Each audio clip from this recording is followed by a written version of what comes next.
Thank you. It is, like you said, not a celebration that we're here every year on Equal Pay Day. And that is because our society has normalized the systemic discrimination of women, of Latinos, of non-white folks. In fact, our whole economic system is based on that exploitation.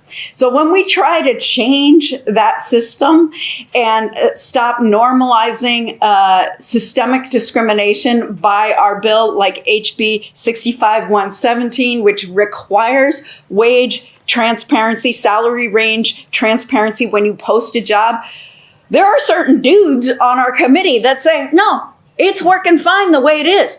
Maybe for you, but not for a whole system. Like, again, when we center white men, it's working fine for them. But that's because it's based off of the exploitation and undervaluing of what is seen as female-led workforces. That's childcare, that's teachers, that's nurses, that's social workers like me.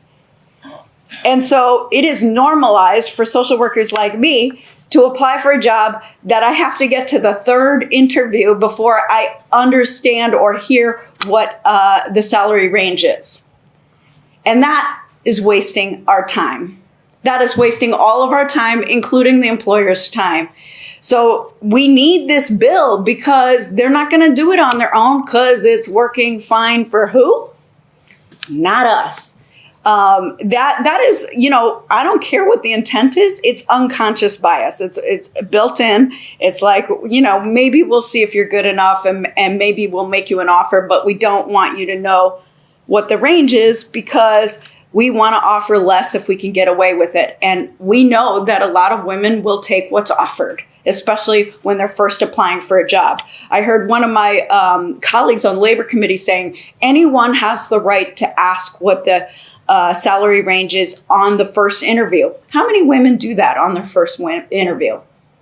So we're looking at systemic barriers that are deliberate because this economy runs on the exploitation of largely female and underpaid or unpaid labor.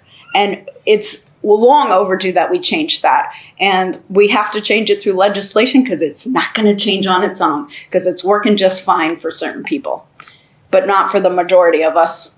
And so until we elected a bunch of women that prioritize this, it doesn't get passed. So that's why we're here.